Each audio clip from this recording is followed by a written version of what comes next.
Hey, here we are again, continuing with the dancer's kilt, the white tartan. I proceeded a little bit and I just stopped and it was another one of those, that's odd, I should make a record of this moments.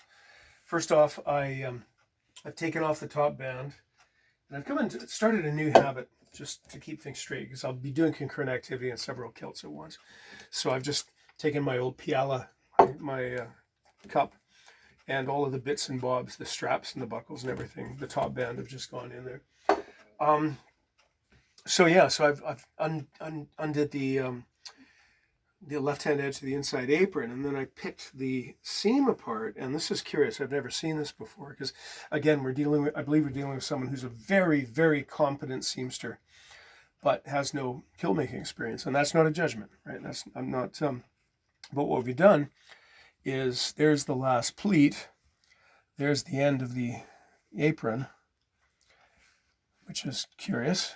We're not going to continue that. We're going to go back to more conventional. We're going to change to more conventional means.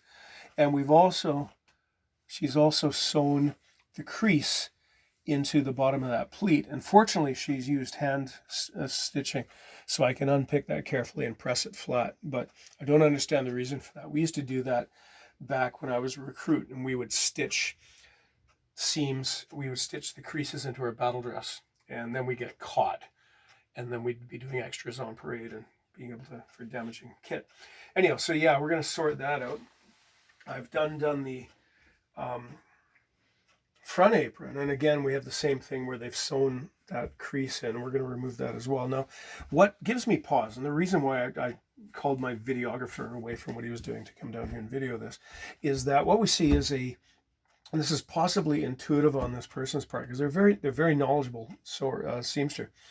But what we have is a replication of the early days of pleating to the set. And from my sources, at least, actually pleating to the set only became a thing sometime between the 1890s and the Great War, because I have Taylor's journals, the West End Gazette, presenting an article in which they're presenting the concept of tailoring to or sewing to the set as if it's a new idea, as if people haven't heard of that before. So could be, could not be. But in any case, this is something that I've seen in some very, very old kilts where instead of planning from the center and working out, they basically start pleating to the set from the left-hand edge of the outside apron. So what we have is from that detail, it continues from this detail and it goes across. And there's a couple of minor things that I wouldn't do, but still, I'm not gonna wail about it because it does look good. Is that rather than book matching, I should say, working out. So this one isn't centered. We work out this blue line is to the right hand edge, but this blue line is also to the right hand edge. I would have done it to the left, but times have changed. But what gives me pause now, what I'm going to have to actually stop and think, is that it's not symmetrical across the back, and it doesn't matter to the owner. Bugs me a little bit though. So what I'm going to do, I've selected what I'm going to consider now the middle pleat, and working out from there, you see everything's fine. The pleats are matching each other until I get to here, and then we got three extra pleats on this side. So what I'm going to do is I'm going to open these pleats and then decide if I can rob these three pleats from this side to create much deeper apron pleat and a much deeper fold. I don't have a technical term for that, but basically make the front apron much heavier with deeper pleats. And I won't say restore because it wasn't there before, introduce a symmetric background so that this blue line is now centered at the small of the person's back.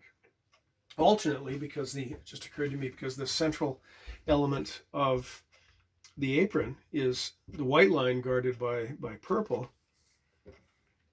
I can't do it right now. I'm not going to do it on camera because it's just going to be embarrassingly slow.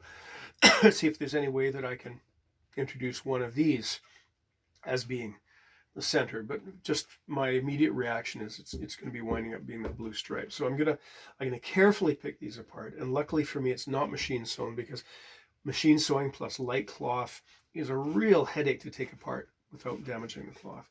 So I'm going to carefully pick those seams apart, and then frankly probably spend until quitting time sitting and staring at it going, will that work? Because time spent in thought, time spent in contemplation isn't wasted when the alternative is blindly and overconfidently barging ahead and then realize that you've made a bit of a blunder. So there we go. I wanted to bring that to your attention, and also, as importantly, make this as part of my own records to refer back to this in the future. So I'm learning stuff. It's interesting. I haven't seen anything that I'm going to adopt for my own practices, but so far this is a very enjoyable process. So thank you, and carry on.